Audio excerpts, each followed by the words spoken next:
that's what people are saying. I mean, I haven't like looked into the results enough. Well, we can just talk about our race, and we can talk about like how to deal with the sadness of and even the disappointment with the time. Yes. All right. Good morning. Yeah, we're ready for you. Episode 47. Ooh. Wow. We should have timed it so it was 48 with the 48th Marine Corps. Oh, bummer. Man. Super bummer. And disappointed or not, here we are. Good morning. Good morning. I'm Naomi. I'm Liz. And we're the Ren Galloway girls. And we are so excited to be here today on this Wednesday. Yeah. Right after the Marine Corps Marathon. We ran a marathon Sunday. We ran a marathon on 7 weeks of training. So we're going to go, or 8 weeks of training. We're going to get into that. Yeah. We ran a marathon on a hot, humid, hard day. So we'll get into that. Yeah. I ran a marathon pregnant. Yeah. We'll get into that. That's huge. And we'll talk about disappointment when it comes to the day the marathon gives you. Because I know that there's a lot out there. So, it's crazy. It is. So first up, how do you feel? I feel pretty good. I'm tired. I have a little bit of soreness on like one of my legs, but it's not bad at all. I actually didn't feel sore till we ran on Monday. So you ran a marathon? Not that bad. Okay. Yeah, I felt pretty good for having run. Yeah. I feel actually amazing. Good. I had a tiny bit of ankle soreness and just a little bit of that pelvic hip soreness, but nothing as bad as the 21 for the pelvic hip. Oh, good. And my ankle soreness first was in one ankle, and then it was in the other ankle, and now it's gone. Oh, good. Yeah, it's crazy. I also looked at my heart rate data. I was in blue, the entire 3 hours and 35 minutes, and I was in green for 45 minutes. Yeah. It was the lowest my heart rate has been, even on long runs. That's really, really good. Actually, yeah, speaking of with our 21, I had that problem with my foot after. Yeah. I didn't get anything like that this time. That's great. Even though I wore the same shoes, maybe a stupid decision, but but I didn't get any of that tendonitis that I had to go get treated. So maybe the treatment helped. And it was also that week was a too big of a mileage week versus just the day. And that's the one day. That's something to always remember, that as you are building mileage, you can build so much low aerobic base into your training. You can add all the Z1 that you want, but you still have to account for the pounding. So when you're going from, say, 15 miles, they talk about that 10% rule, right? It's not it's either 10% time, distance, or intensity. So sometimes adding 10% to stay uninjured means adding speed work. So switching something of what you're doing to some speed work, but not increasing any mileage. Sometimes that actually looks like a decrease in mileage. Sometimes when you're adding distance, you're literally you can add a tiny bit more if it's in that Z1, but you really have to be careful because you just don't want to go from a 35-mile week to a 47-mile week. I think it was 43, but 43. Exactly. Well, and then this race would be a good example of that too, of adding not only, distance, obviously, because it's 26 point, I don't know, my watch had 6, which it's always long when we do Marine Corps. But we added time. It was a long time on our feet. It was longer run than we would even in training would have run for 26 miles. Yeah. So, and then the pounding of the surface that you're on. And so you have to add all that together. I'm pretty sure we've done over 5 hours before. So we completed. Not recently. We did one for Mountain Speech because we did a 26 miler, 25 miler. With the walk. That was over 5. Yeah. But the run was 21 and then the walk was another. No. When we ran from Reston to DC with Sarah. Oh, you mean, did we this year? Yeah. We did. Have to go back and look. We did it really early. Maybe it was a 24 miler, but we did it really early in the season. So anyway. But so the time on our feet, I feel like that's a big factor into it. I'm glad you're feeling so good. I just know that I felt, I don't know, Monday I definitely felt like the time on my feet was part of the component of what made me feel more tired, more sore. I I think like because my heart rate was okay and because I truly tapered. Like I went down to only doing weekday runs of no more than 2.5 miles. And when we sorry, that's gonna be really annoying. In the podcast, I don't know how to do it. Okay, so I apologize if on video you can see me. There we go. Turning off alerts. That's okay. No one watches our video. We're back. But you can. We're on YouTube. I did. We are. Okay. Yeah, no, we did not do anything over that 21 in the spring. I knew we ran from Reston to DC, but it was 20. Oh, it was 20. Yeah, in January. Okay. I thought it was longer. I felt like it was longer. Well, because it was in January for a May early marathon. On. We were like had all the great intentions of doing a proper training cycle and then didn't. Yeah. And then this fall we didn't have those intentions. We knew we were going a little bit. We ran more. I feel like we ran more big runs. At least in succession. So on Sunday at the Marine Corps Marathon, I know last week we talked about the heat and we talked about how to prepare and get ready for the heat. Well, one of the things that I guess I didn't, I knew, but I didn't truly understand was the impact of humidity on heat. And the Marine Corps Marathon actually issued like a little image that had like a little chart graphic about heat index and heat and humidity. So the start was 69, which wasn't horrible. It actually felt great. But the humidity was like 86 or 88%. It felt as hard as the end at the beginning because of the high humidity, even though the temperature was low. So on marathon day, I actually suffered more in the first 5 miles than I did once the sun came out and we had like the high heat. In fact, the sun came out and I was like, oh, here's Marathon Liz. And we have a little speed up in there. And poor Naomi's like trying to catch me because the sun, she's like a vampire. The sun hits her. And she's like, shh. And like starts to shrink. Yeah, my heart rate starts to climb. And because we sped up those little miles, like we were trotting a little faster, which, that's another thing about Marine Corps and big races and lining up in appropriate places. But we couldn't get our foot speed up early on. So then it was harder to get it up at our foot speed up to our normal range when we're at mile 18 of a marathon. But back those first like few miles, we kept getting trapped within these like clumps of runners. But you know what? Honestly, it wasn't bad because I think what it did is it saved us in the long term. So we ended up running a 5:08. Which was my third slowest ever. And it's my personal worst, but it was all for good reason. And it was my personal worst if I'm not considering pacing somebody else. And we ran the first half. Baby. Yeah, that's right. I was pacing Addie. Our first half was 2:31 and change. Mm-hmm. So we did not have a huge percent slowdown to do a 2:31 and I think a 2:36 and change. Mm-hmm. Really, that was not bad at all. That was pretty even and pretty consistent. We also had a potty stop in the second half. Yes. We had the direct sun.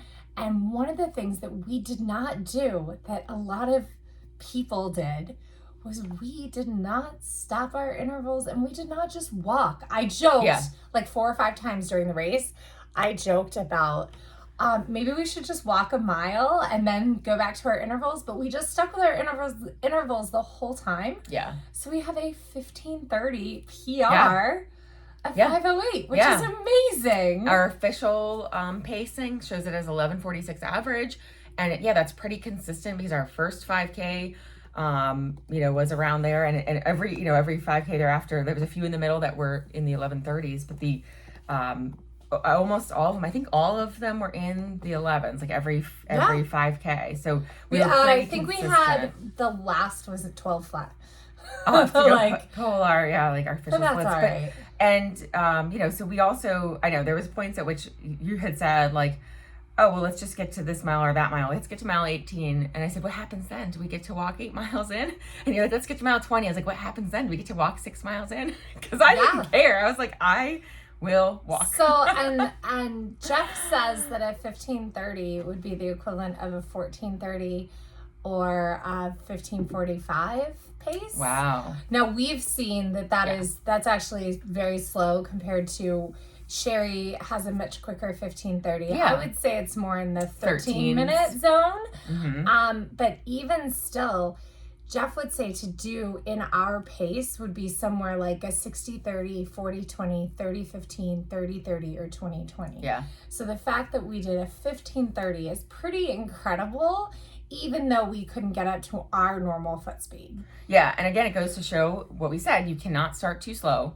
Now, right. The first 5K is hilly of Marine Corps, so most people do have a slower first 5K than like their second 5K. But our first 5K averaged 11:52, and again, our overall official average was 11:46. I know on Strava it was like 11:33 because we ran extra distance. But the also the second 5K of Marine Corps is downhill. Yeah. So everybody's second 5K is Looks faster, fast.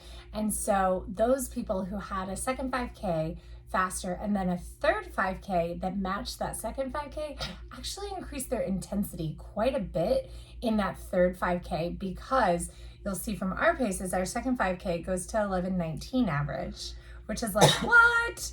Yeah. And then we go right back to our 11:41. But again, yeah, we didn't have any that were too far out of range of what we end up averaging, which shows that we ran a smart race. Mm-hmm. And that's what great. It was really about, was like, yes, we obviously weren't going for time, and we weren't, we also had no time, even like ranges. We said, well, it'll be somewhere probably between 4:30 and 5, and we were a little over 5. At the beginning, there are these big yellow pylons that have different paces. And because I didn't know what pace, I was like, oh, let's take a picture of the between 5 and 5:30, like in front of that one. And then the next one, which was 4:31 to 4:49 or 4:59. Yeah. And then, so we took pictures with all of them so that we would have them. But then we lined up I think we lined up right about 4:45. Yeah. And I've got to tell you, we finished with people we lined up with. Yeah. So, which was incredible. Like, so there were some people, or at least by 18, we were still with a lot of the same people. I think a lot of people did have a drastic slowdown. It seemed like a lot of people we know slowed down right at the half. Yes. I did see, going through our like friends and family, my husband ran, like a lot of our friends ran to where they were running their first half either intentionally or not intentionally. The first half, they were going out of the gate thinking, okay, I'm just going to hold the pace that I think I can hold for the whole thing.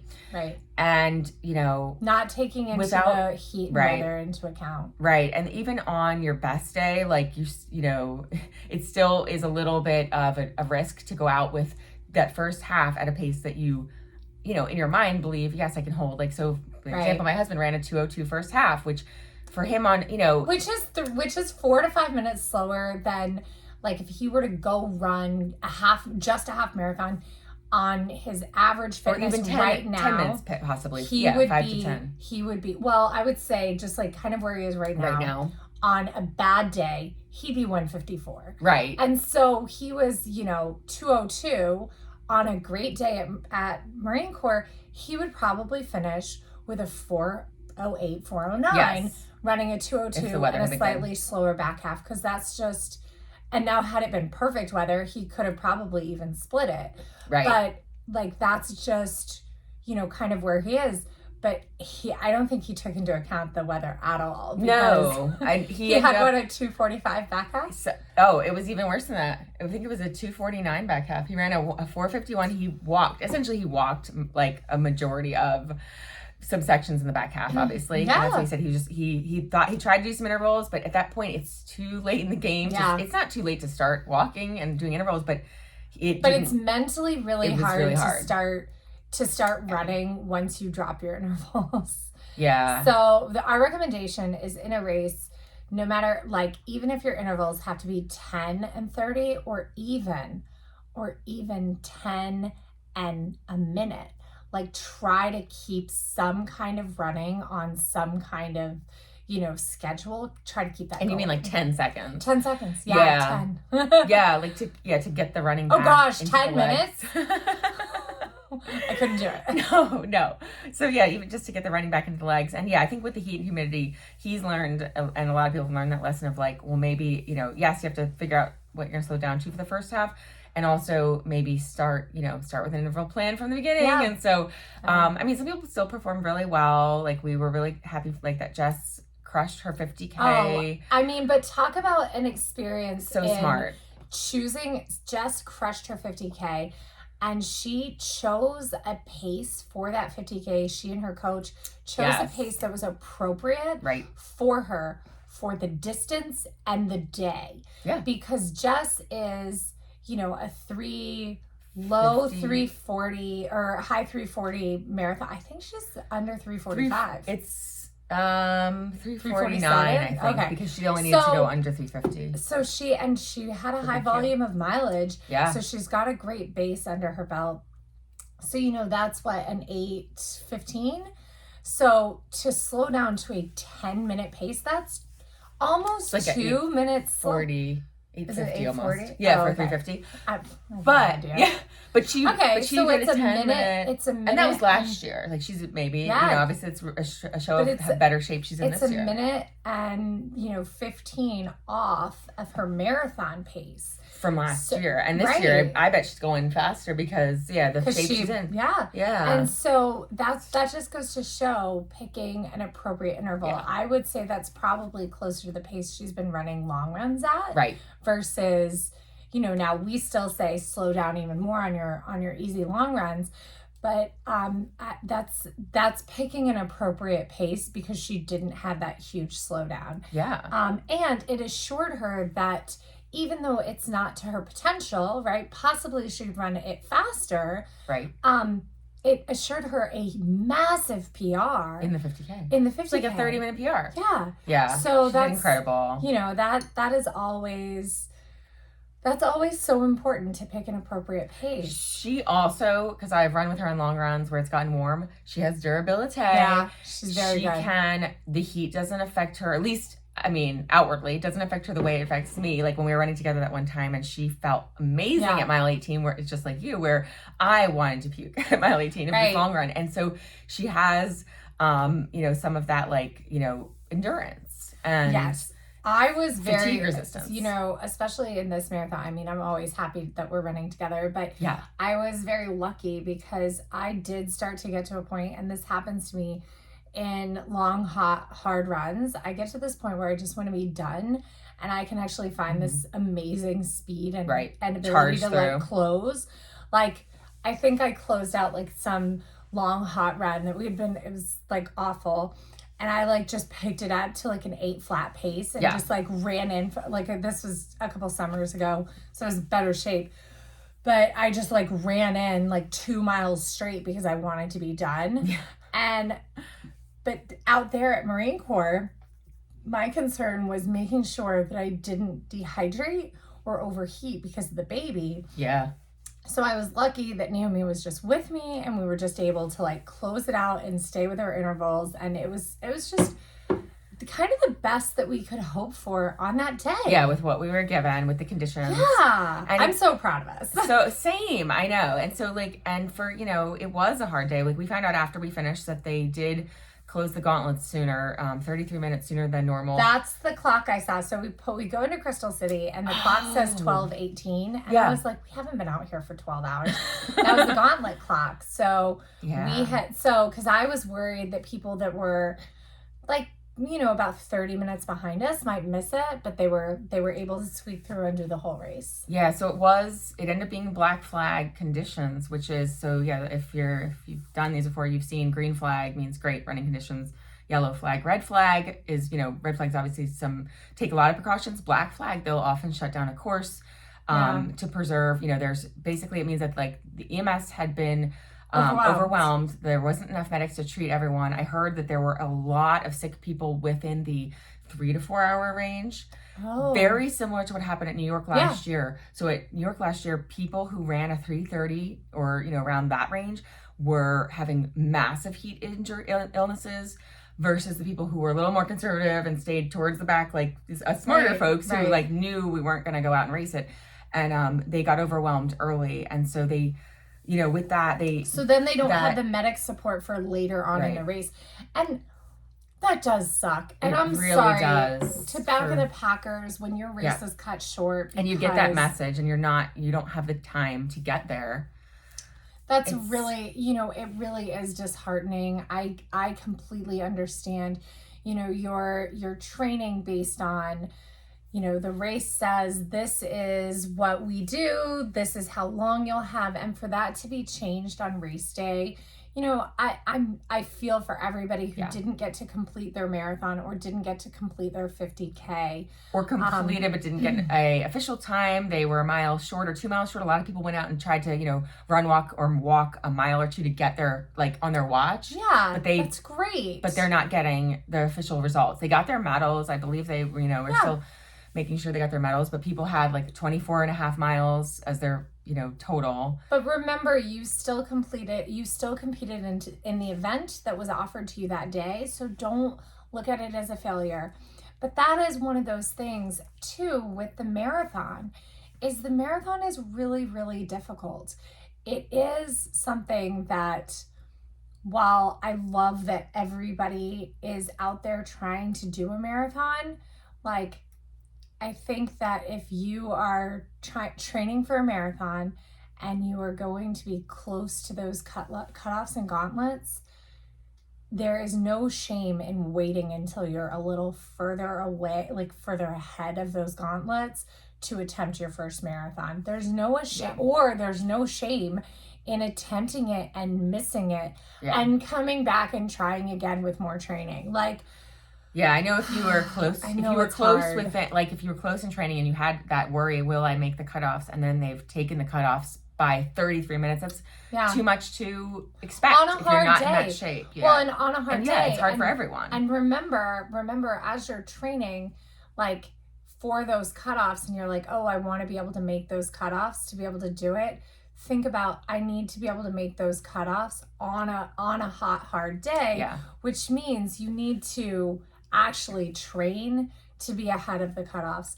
And this happened in Disney in 2020 as well. They trimmed the course at about 4 hours into the race. They cut the course, they black flagged it, and so this happens. It happens a lot. It's common. It's upsetting. I understand, but don't not be proud of yourself because you were 2 or 4 or whatever miles short of your goal. You got to complete the race that the Marine Corps Marathon offered you that day, and there's always another year. Yeah, and I do hope they'll look at for specific. I know it seems that they've possibly scrubbed the finishes for a lot of people who didn't make the cutoffs, and I hope they'll look at there are people who were going to get their 5-timer club, for example, and they missed it because of that, and they got 25 miles on their watch, and I hope there'll be some sort of consideration for those people. I don't know what they'll offer them. Maybe they offer them a way to do virtual or something. I don't know. I think it would be really cool actually if they just say from whatever finish time, the last finisher who got to do the complete course, and then they just do a rank of the next. Give them everybody the who 33 minutes. Missed that. Yeah. Everybody who missed that, Crystal City. Right. Take their average or something. Well, what they missed was they cut off the mall. Oh. So they didn't get the penis. Oh, I thought that they cut off Crystal City. They might have cut that off later, but when I've sent the people's maps, they were my map has been bobbited. My Marine Corps. Oh, they were cut off. Right. Okay. Because the gauntlet is at 17 and a half is the one gauntlet that but then there's also the Crystal City one too. That was the first one though that they stopped. Okay. That was when they stopped people at so that was early. Yeah. I thought that they were cutting Crystal City early. They might have cut that too. I'm not sure. I have to go and so it sounds out of 26,000 registrants, there were 13 to 14,000 that finished is what I saw in the results. And so I don't know how many people actually finished their race and are scrubbed from results. I'm not sure what the numbers look like, and how many just didn't start or DNF'd out of. Yeah. So it stinks, and I feel for you, and don't be too disappointed. I mean, things happen, but it's just it reminds me kind of the pandemic. We all stayed home in March and April of 2020. March, April, May, June of 2020 to prevent the hospitals from being overwhelmed. Right. And it wasn't necessarily that there were a ton of COVID cases at that point.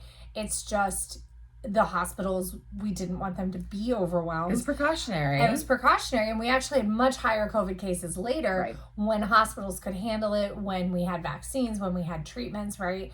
And so it's the same thing. The medical professionals, and we actually saw someone being airlifted while we were like in DC. 16. So I hope they're okay. yeah, so that's, I mean, you know, with the race happening in the logistics, it's very difficult to get medical emergencies out of the city to a hospital. And so if the medics are overwhelmed with the sheer number of people needing assistance, then, you know, that makes races unsafe for all of us, because even on great conditions, I looked this up years ago when 2 people died at a race that I was at.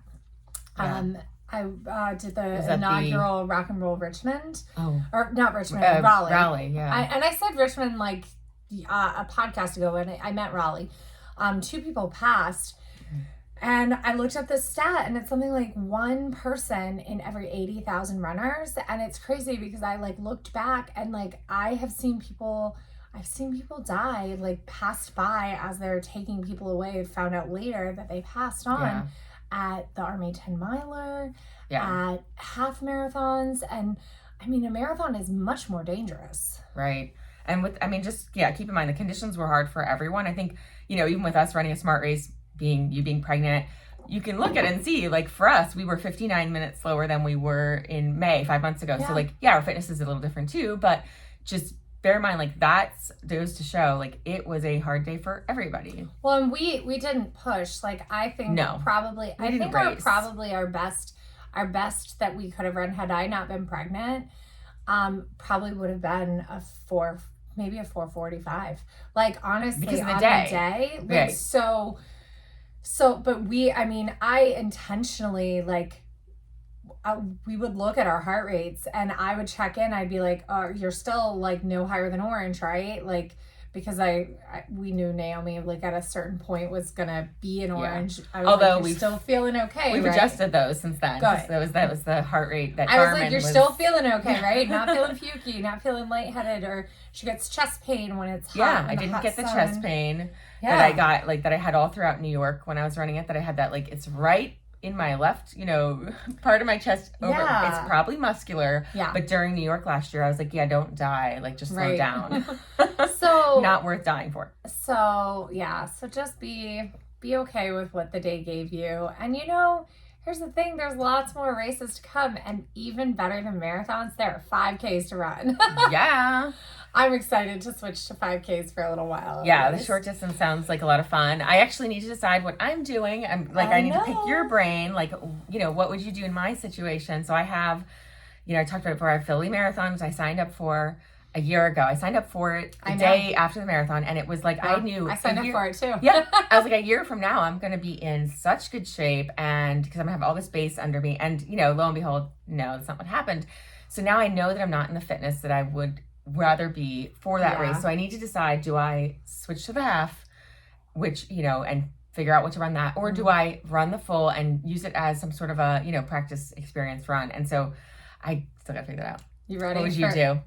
I think you should go to Philly and cheer for your husband in the half, spend time with your family, and not run at all. Whoa. And here's why.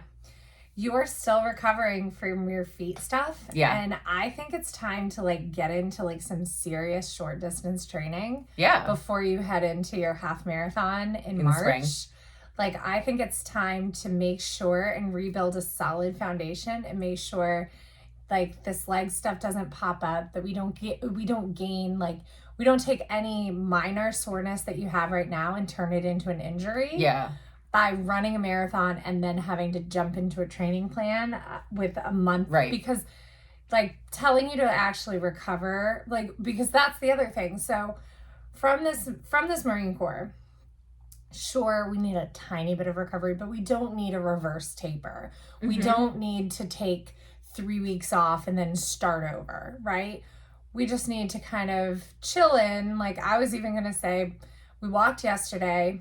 I was even going to say tomorrow we should run 2.5 and then walk for the rest of the time to get us to an hour. And you know, so we're kind of there. You run another marathon, that cumulative impact of those 2 marathons back to back on the short training cycle, you're looking at needing bone and skeletal and muscular recovery. Because because you're going to be broken down. You're going to go into your next training cycle if you don't take that recovery. And December is always so hard for you to take time off. You didn't take time off after Richmond or after New York last year either. Well, I made that mistake. Right.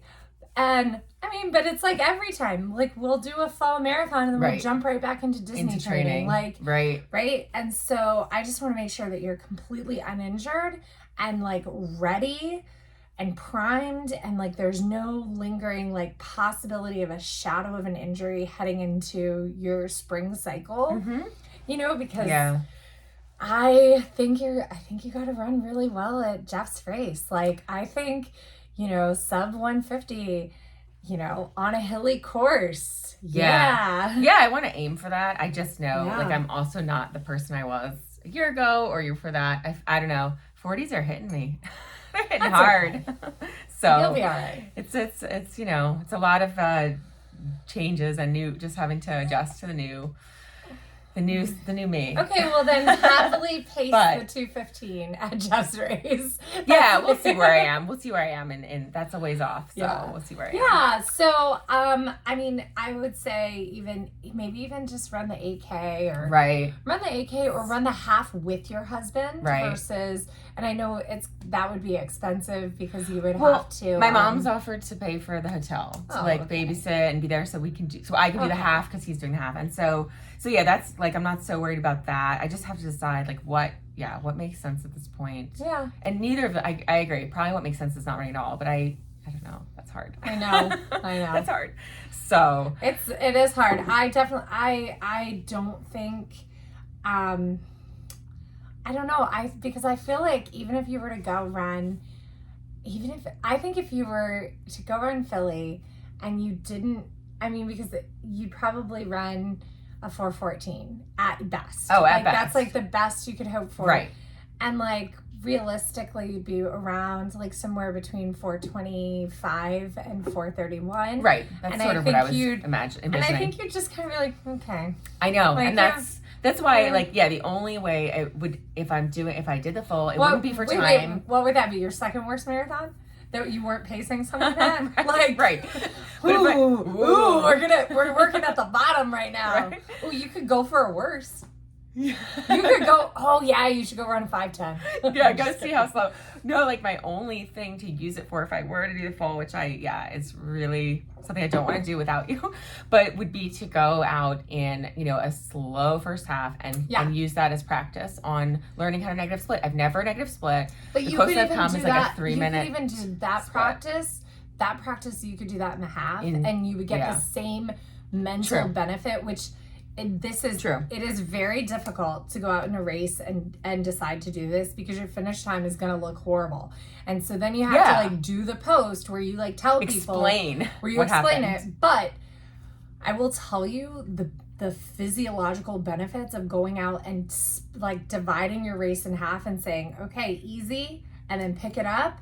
Like it's amazing. Like because it's just first off, it's playing and there's so much fun playing in a race. But I mean, that is really what taught me to close out races. And I ended up running faster. Like if then I took those second halves of races, if I like applied that to whole races, they would have been PRs in that season. And so like, you know, at the time that I was doing this and I would be like, okay, now go to 850, like in a 10 miler, I'd be like, okay, 850, 840, 830. I would be closing out the last mile in a 750. Yeah. I never closed out or ran 750s in 10 milers at that point. So yeah, that's impressive. Yeah, I've negative split some shorter races, like 10s and halves, only a few, but with the full, that's still such a mystery to me and how to learn how to do that. So, but you're right. Like my body is beat up at this point, and not even from that much training, but just it's from a short training cycle. Right. It's from not having the advantage of too much base under me. So, and then you know we're gonna have a great winter and spring cycle to get you ready for Jeff's half to get me ready for pregnancy, and then training and kind of beyond. And so it's good. Yeah, it's crazy.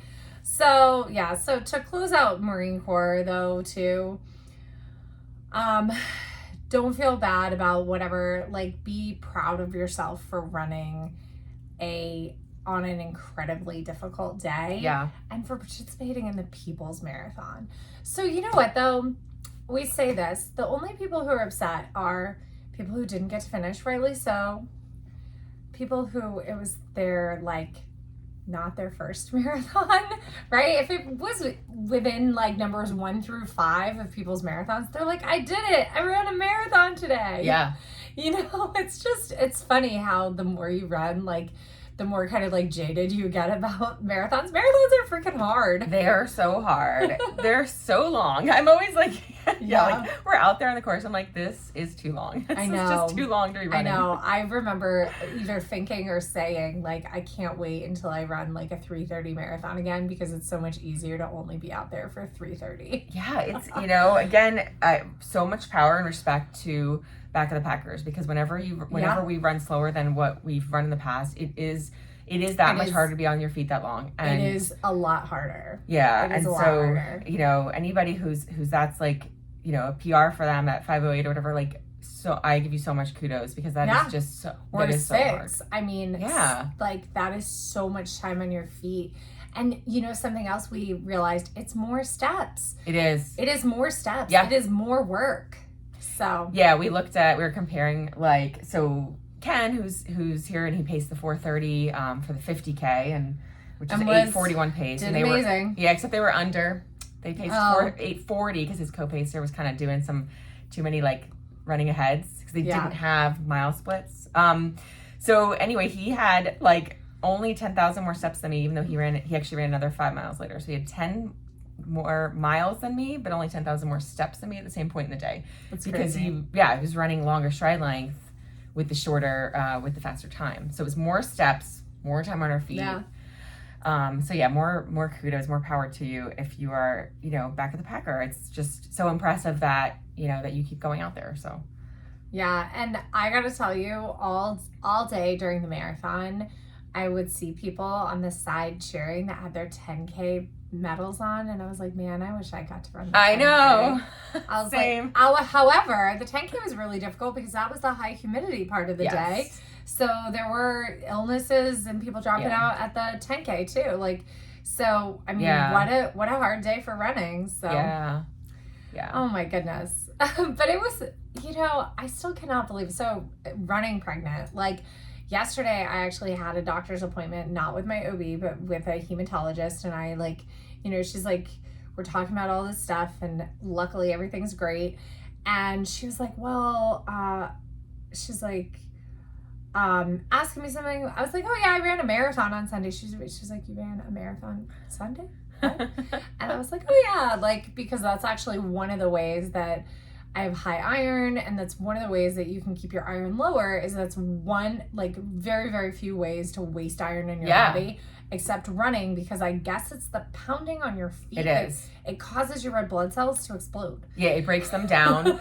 And so if you're not a person with an iron, disorder where you have high iron, like Liz, the rest of us, we need to be taking iron and more iron possibly. I mean, do get tested. Don't just go pounding iron, but I take more iron than you're supposed to take, because I know we break it down by pounding on our feet.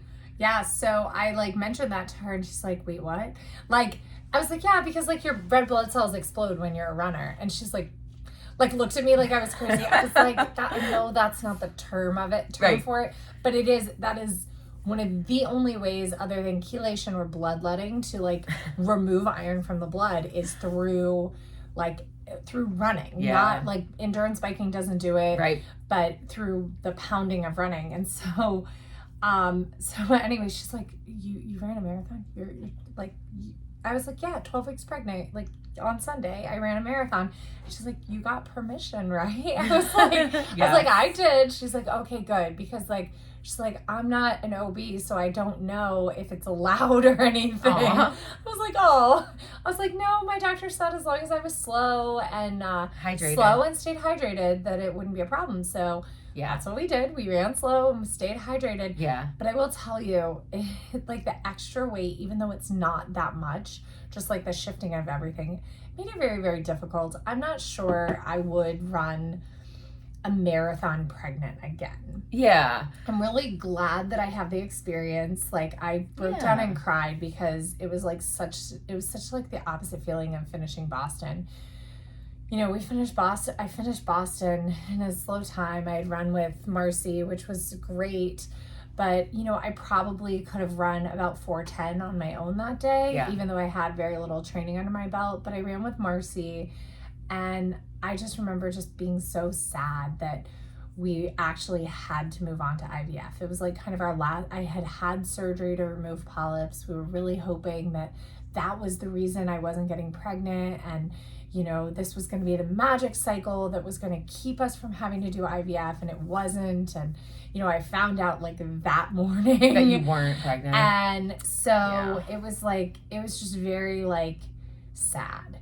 Right. Yeah. And Marine Corps finishing was like the opposite of that. It was like, it felt like those two marathons were like bookends. Yeah. To this IVF cycle, this journey. And then I had a dream. Okay. So I had this dream that, you know, I kept saying, I'm never going to do a pregnant marathon again, never going to do a marathon again. And I had this dream that I was writing an Instagram post after running the Marine Corps marathon next year. And it was like, who knew? I was like, oops, I did it again.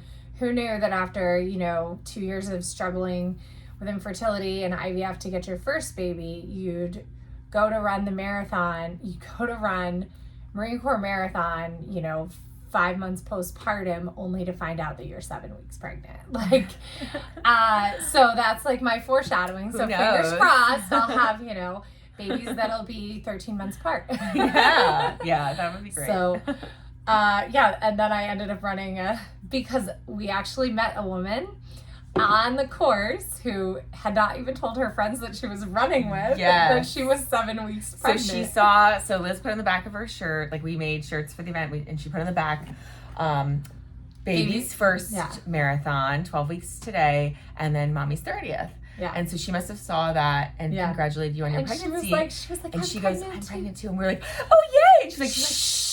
They don't know. So she's like, I have runners with me. They don't know. She hasn't told anybody. And she told us she's 7 weeks. And she, you know, again, doing it slow and gentle, slow and easy, right? Yeah. And so I hope she did well and got to celebrate that too. Like, it's such a huge, I mean, running a marathon is so huge, and running a marathon pregnant, oh my gosh. like it's something that so few people do and get to do, and so it's a huge accomplishment. I feel like 7 weeks would be a lot better time because I didn't have any of the pelvic issues. 7 weeks though, I had both times that I had to really struggle with because, well, with my daughter I had really bad nausea around that time, and then with my son at 7 weeks it was that really bad, like it was the exhaustion and it was the you had the leg cramps and then at 7 weeks was when I had to drop from Pacing Air Force, went and did the Philly half with this terrible calf strain that just cropped up out of nowhere. And I think it was just my body telling me not to run. But that was my personal worst half. Yeah. Which then, you know, by 12 or 13 weeks, I was running, 13 and 15 weeks, I was running, Hershey in a 2:05 and Richmond in a sub 2 for half. So I did much better in my second trimester than my first. So, you know, I don't know. It depends. Everybody's so different. So it's funny because my watch says that I could do a 1:56 half right now, and I just don't feel like I could. Like it's super like that's one of the reasons why I'm like, I'm not gonna go do half marathons pregnant. Your personal worst half is a 2:23. In Disney. Well, that's my personal worst. You're right. My personal worst is slower than, because I was 25 weeks pregnant. Right. So my personal... I was like, we did a 2:23. So I got two personal worst that pregnancy. Yeah, because I think Philly ended up being, Philly ended up being like a 2:15. The 18 miler, we ran way slower at, are you sure? Marine Corps? I thought we were like 2:07, 2:08. Yeah, but Philly was slower than that. Oh, okay. Philly was like a 2:10 or 12. Oh, okay. And then we ran like a I thought you 2:22. said it was a 2:05. No, 2:05 was Hershey. Hershey. At 13 weeks. Yeah. So I felt way better at Like 13 later weeks than on. at 7 weeks. So it's just it's Yeah, very, I'm not sure. Like, I would individual. at this point, just with our base of, again, just like I said, for you with the base of training and we just don't have this big foundation of mileage that we had going into your pregnancy with Julian that makes me really set up for half marathons even. So I'm looking at 5Ks, possibly a 10K, but for the most part, I was thinking I would do 5Ks up to 4 milers. And just kind of keep some consistent running and build my low aerobic zone over the next few months. I know that I'm going to have to drop down in running mileage at some point. Yeah. But my plan is then to increase whatever I drop in running mileage to take half that distance and add it to my walking mileage. So about the same time on my feet. So that was kind of like my trade-off. Or biking. I haven't been on the bike because I was so protective of not exuding any extra energy so that I wouldn't deplete myself. But now I am starting to feel better. I'm not getting super sick. I say that I was still exhausted last night, but I was able to eat dinner last night, which is huge.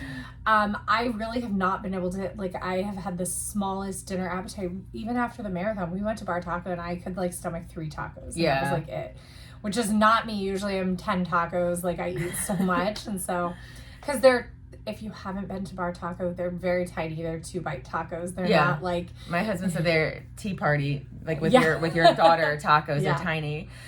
I think, and first of all, I ran 4 half marathons. I do not recommend running one at 25 weeks like I did. That was awful.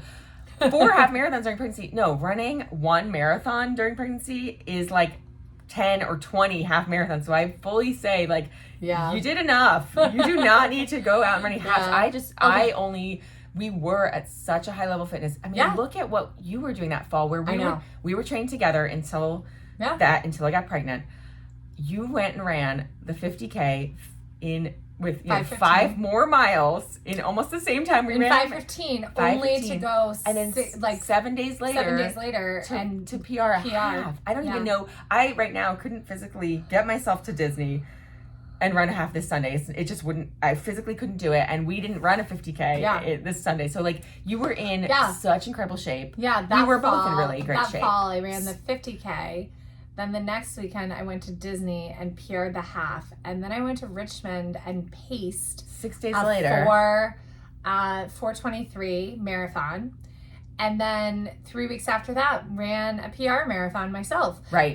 That was insane. You were in such incredible shape. And I didn't get tired or burnt out from it. I was just oh, this is just running. Yeah, you were at just a different level. And so, someday and we'll get back there. Yes. And I was, coming into that fall, I was also at that level. And that's why running 4 halves wasn't a huge deal because it was a huge step down from August. You were coming off of August. My highest mileage 180 miles, 170 miles. 165 or 166 or something. Because 170 was my highest last year right before New York. Yeah. But so it was we were in a completely different place physically. And so running those faster halves during pregnancy were actually, not that big of a deal for us at the time for what we were physically doing. Right. Because we were I was supposed to run the 50K with you. We were going to run this PR 50K, which 5:15, huge PR run 50K. Yeah. And then I think I was supposed to run Richmond the fall for my race. And I was going to run a 3:40 or something, right? So I've been thinking about it because when we finished the Marine Corps Marathon this weekend, I was I don't think we should do it next year. I think we should take a fall. I've been saying that the whole time. Take a fall off of marathons. But now I actually am even more excited to try our plan. And I think we ought to sign up for it and see what happens. Okay. So that would put me at 5 months postpartum, running a marathon.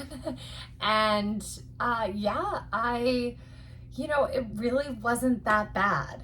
Because here's my thought on it, right? Here's my thought. Those of you on video, I'm what? It was okay. Here's like that. It wasn't. Think no, about it, it was right still now. So fun though. Think about it right now. Was it really that bad? Do you Oh really no, feel I that actually. bad? That's why I'm like I could go do Philly in 2.5 weeks. I feel like it wasn't that bad. I agree. So even if we just have the same training cycle, we repeat next year what we just did. Short training cycle, right? I think, and statistically, we should get a better day. Right? We get a slightly better day. Or it's the same heat, but we've done it before. We right. know what that heat's like. Right.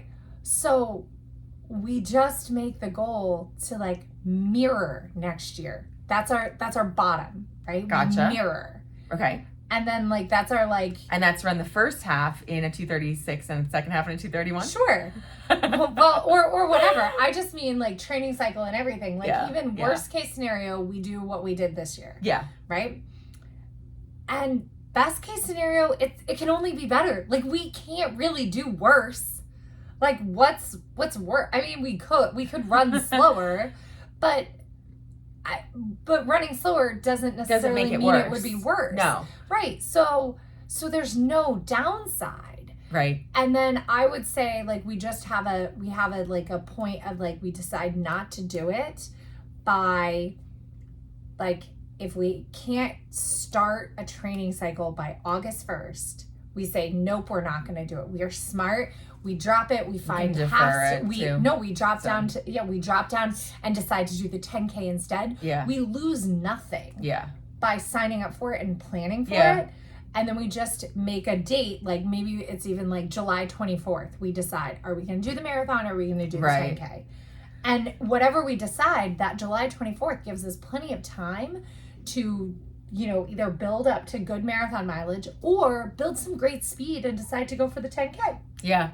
Well, and what I want to echo, like you just said, it can't be worse. And it can't, nothing can be worse because there's no such thing as worse. It's all relative. Right. And so. But it's just honestly, it's will I with a new child have the time? Exactly.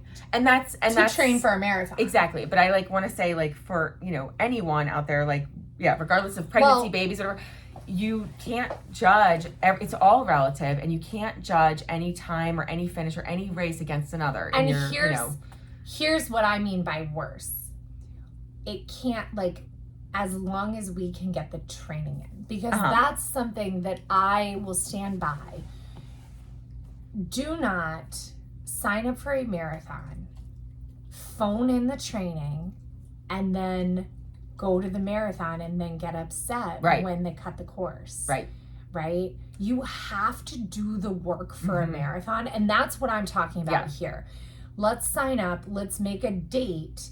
We say, okay, by this date, if we're not ready to do the work, or if the work and we give ourselves drop dates, right? Yeah. In the training, we say, nope, we made this plan. We said that if we hadn't done X, Y, and Z, we go to the 10K, we change the plan, right? Because we have to respect the marathon distance. Yeah.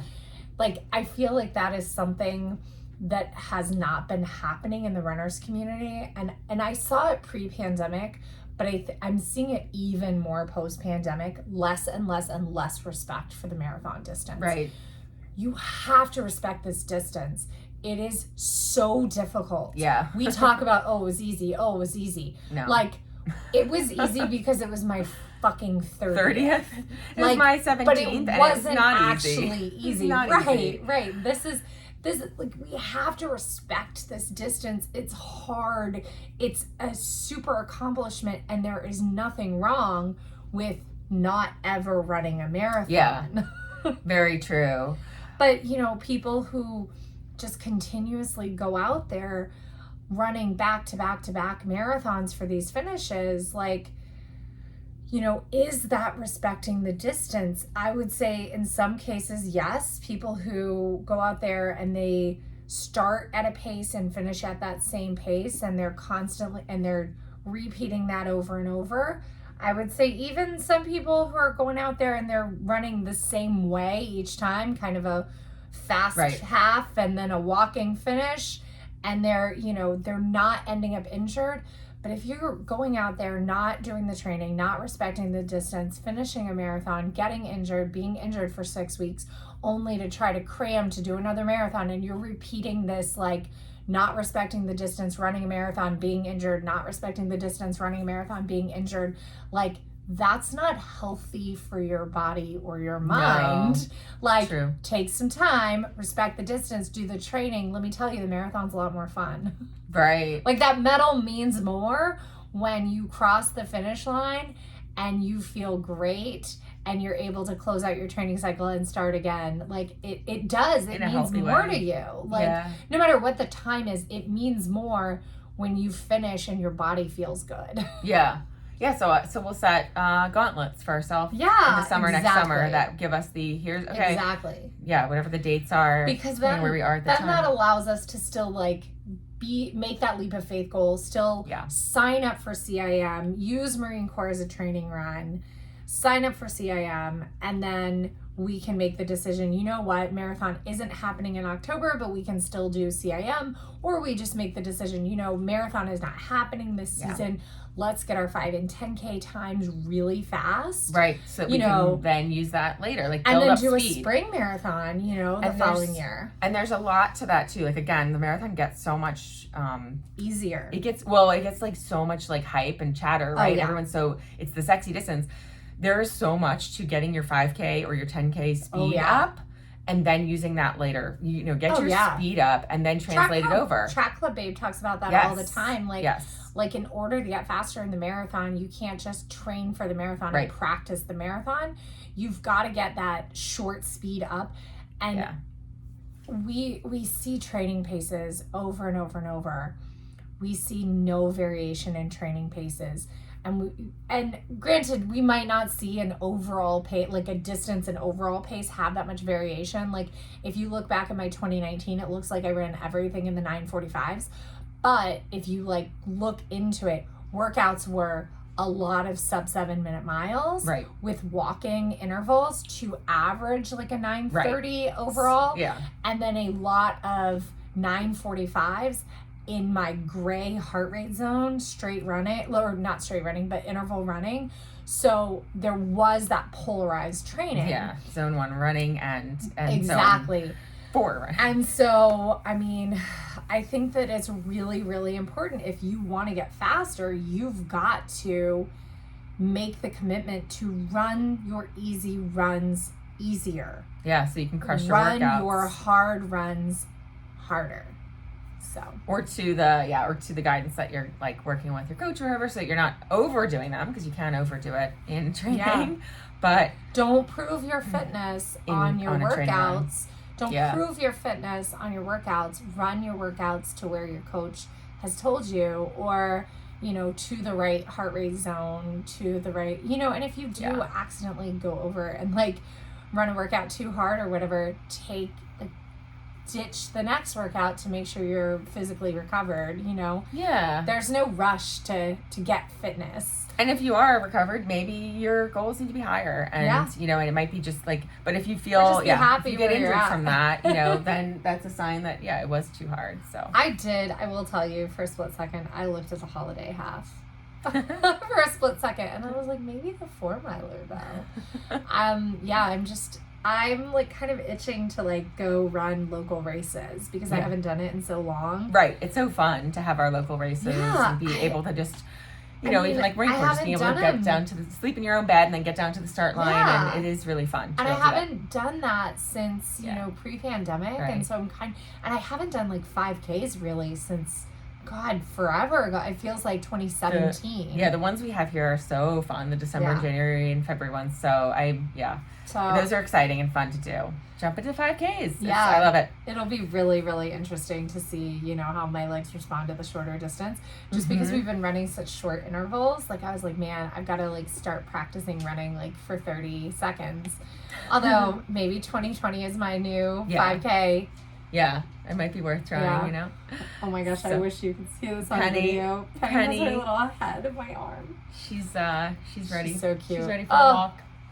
So, recap on Marine Corps. It was awesome. You should, you know what though? If you are thinking, if you're out there listening and you're like, man, this makes me, even though we were like going marathons so hard, it was so hot, it was so awful. So long. So long.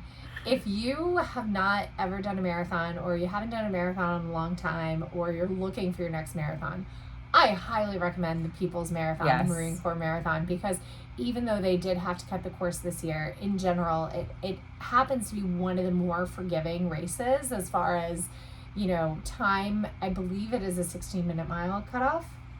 Yeah, is that 7 hours or? Yeah. And so it is one that, it is the People's Marathon. Yeah. They do a wonderful job putting it on. It's beautiful to run through. I highly, highly, highly recommend it. It's very inspiring, especially if you have any military connections. I know for us, that's, we've got military family and my husband's Marine. And so it's a very inspiring race. And it's a great one. So I definitely recommend it. Sign up for it. It's open right now. Registration is open. I probably will sell out. I mean, we're going to go register for it. Yeah. So we highly recommend it if you're thinking about a marathon. If you're not sold on whether you want to do a marathon yet, sign up for the Marine Corps Marathon 10K and go spectate Marine Corps. It is the best race to spectate because it's so easy to see runners multiple times due to the way the course is laid out. Yeah. So... And then you'll get inspired and you'll want to do it. And then you'll want to do it next year. So I spectated in 2001 when my mom ran her very first marathon, and I remember thinking, wow, I could never do that. And yeah. Here I am. Yeah. Here I am, 30 marathons. I can't believe I've 30 run 30 marathons. It's so many marathons. It is. So many. How many miles is that? That's a lot of miles. I know. It doesn't include training runs that are longer than that. So it's amazing. Oh. Yikes. And we have our new yellow and blue Run Galloway Girls sweatshirts. So I know. We need to make some more stuff or figure out what, We need to do another order round. Yeah. So. Some merch. Well, so if you want to support the podcast, you can go to rungalloway.com/shop or beautycounter.com/rungalloway-girls. Ooh, they have a lot of holiday stuff right now. Yeah. And so next week we will be talking about recovery and our plans for this winter, fall, and answering questions. And probably we'll be chatting about New York because New York is this weekend. Yeah, so good luck everybody running New York. Yeah. And Wine and Dine. And Wine and Dine. Have so much fun. Wine and Dine is so fun. I want to go run Wine and Dine. Maybe that should be my goal race next year. All right. Bye.